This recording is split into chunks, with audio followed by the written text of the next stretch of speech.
Reliable Industries Limited is considering a takeover of Sunflower Industries Limited. So RIL എന്ന് പറയുന്നത് acquiring company, SIL is target company. Acquiring company, target company. The particulars of two companies are given below. So acquiring കമ്പനീൻ്റെയും target കമ്പനീൻ്റെയും earnings after tax, equity shares, earning per share, P ratio എന്നിട്ടുണ്ട്. What is the market value of each company before merger?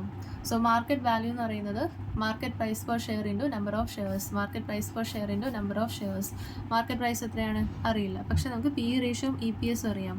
P ratio എന്ന് പറഞ്ഞാൽ market price per share divided by earning per share. അപ്പോൾ E P S എന്ന് പറഞ്ഞാൽ P ratio into E P S.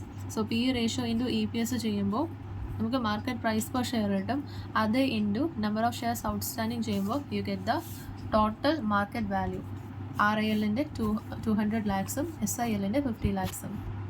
Then question the second part. Assume that the management of RIL estimate that shareholders of SIL will accept of 1 share of RIL for 4 shares of SIL.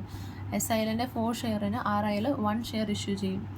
So 1:4 ആണ് ratio. If there are no synergic effect, what is the market value of post merger RIL? So market value എന്ന് പറഞ്ഞാൽ market price per share into number of shares. Post merger ആണ്. What is the new price per share? MPS കണ്ടുപിടിക്കണം.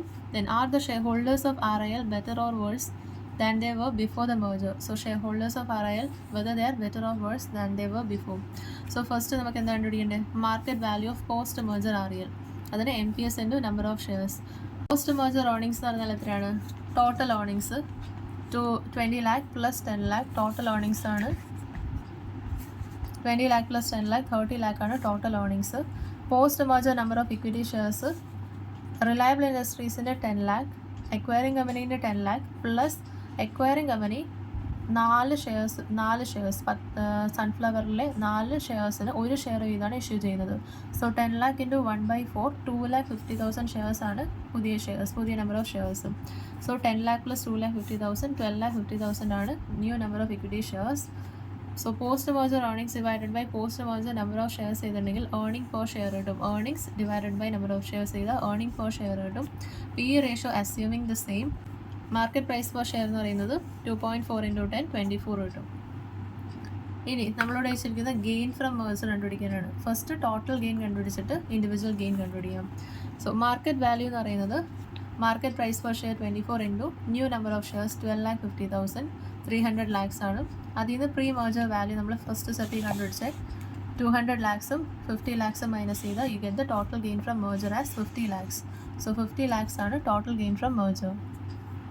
ഇനി നമ്മൾ RILനും SILനും അപ്പൂഷൻ ചെയ്ത് കൊടുക്കാം. മൊത്തം 50 lakh apportion ചെയ്ത് കൊടുക്കാം.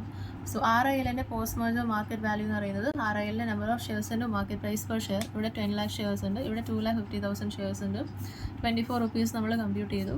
അതിൽ നിന്ന് പ്രീ മെർജർ വാല്യൂ ഫസ്റ്റ് സ്റ്റെപ്പിൽ കമ്പ്യൂട്ട് ചെയ്ത് മൈനസ് ചെയ്യുമ്പോൾ RIL 40 lakhും SIL 10 lakhs-ഉം. Thus the shareholders of both the company are better off than before. Third part. Due to synergic effect, the management estimate that earnings will increase by 20%. What are the new post-merger EPS, MPS? Will shareholders better off or worse off than before merger? So earnings 20% increase ചെയ്യും. So earnings 30 lakh ആയിരുന്നു, അത് 20% increase ചെയ്ത് 36 lakh ആവും. ബാക്കിയെല്ലാം same steps തന്നെ. Number of equity shares 12,50,000 കണ്ടുപിടിച്ച് നമ്മൾ. അപ്പോൾ earning per share 36 lakh by 12,50,000 2.88 ആയി. പി റേഷ്യോ സെയിം ആണെന്ന് അസ്യൂം ചെയ്യുക 10 times തന്നെ. അപ്പോൾ market price per share is EPS into P ratio 28.8. അപ്പോൾ market value is number of shares after merger into market price per share. ഇതിൽ നിന്ന് pre merger value first സ്റ്റെപ്പിൽ calculate ചെയ്ത് minus ചെയ്യുമ്പോൾ ടോട്ടൽ ഗെയിൻ കിട്ടും. Total gain RILനും SILനും അപ്പൂഷൻ ചെയ്യാം. Post merger market value എന്ന് പറയുന്നത് 10 lakh ഷെയർസും 2,50,000 ഷെയർസ് ഇൻറ്റു 28.8 നമ്മൾ MPS കണ്ടുപിടിച്ചു. അതിൽ നിന്ന് pre merger market value minus ചെയ്യുമ്പോൾ RILൻ്റെയും SILൻ്റെയും ഗെയിൻ കിട്ടും. C Limited and P Limited, both companies operating in the same industry, decided to merge and form a new entity S Limited. Financial data prior to merger, C Limited name, P Limited name, earnings after tax, number of shares outstanding, P ratio എന്നിട്ടുണ്ട്. Merger will be effected by means of stock swap of 3 shares of C Limited for 1 share of P Limited. So P Limitedൻ്റെ 1 ഷെയറിന് C Limited will be issuing 3 shares. അതായത് P Limitedന് 1000 shares ഉണ്ട്. So C Limited will be issuing 3,000 shares in new company. After the merger, it is expected that due to synergy effects, annual earnings are expected to be 8% higher than sum of earnings of two companies individually. Sum of earnings of two companies എത്രയാണ്? 10,000 plus 5,800 15,800 ആണ്. Plus 8% ആയിരിക്കും after merger earnings after earnings എന്ന് പറയുന്നത്. And sum of the earnings of two companies individually. Further, it is expected that PE ratio of S Limited shall be average of PE ratios of two companies before the merger. So PE ratio before the merger is 8 and 10. അതിൻ്റെ average ആയിരിക്കും PE ratio after merger. Evaluate the extent to which shareholders of PE Limited will be benefited per share from the proposed merger. So gain to shareholders of PE Limited ആണ് calculate ചെയ്യേണ്ടത്. First നമുക്ക് market value calculate ചെയ്യാം. Market value എന്ന് പറയുന്നത് post merger earnings into post merger P ratio. Post merger earnings 10,000 plus 5,800 plus synergy 8%.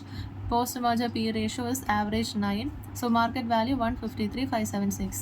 The number of shares in S Limited നമ്മൾ calculate ചെയ്തു. C Limitedൽ there is no change. P Limitedൻ്റെ ഷെയർഹോൾഡേഴ്സിന് thrice ആണ് issue ചെയ്യുന്നത്. So 3,000 ആണ്. Total number of shares in S limited അപ്പോൾ 7,000 ഉണ്ടാകും. അപ്പോൾ എസ് ലിമിറ്റഡിലും പി ലിമിറ്റഡിൻ്റെ ഷെയർ എത്രയാണ്? 3/7 ആണ്. സോ മാർക്കറ്റ് വാല്യൂ 1,53,576 3/7 പി ലിമിറ്റഡിൻ്റെ ആയിരിക്കും 65,818. അതിൽ നിന്ന് market value of P limited before merger minus ചെയ്യുക. ബിഫോർ മെർജർ അവരുടെ മാർക്കറ്റ് വാല്യൂ എത്രയാണ്? Earnings into P ratio 5,800 into 10 58,000. So gain to share holder 7,818. അപ്പോൾ ഗെയിൻ പെർ ഷെയർ എന്ന് പറയുന്നത് 7,818 divided by original number of shares in P Limited 1,000 7.82 per share.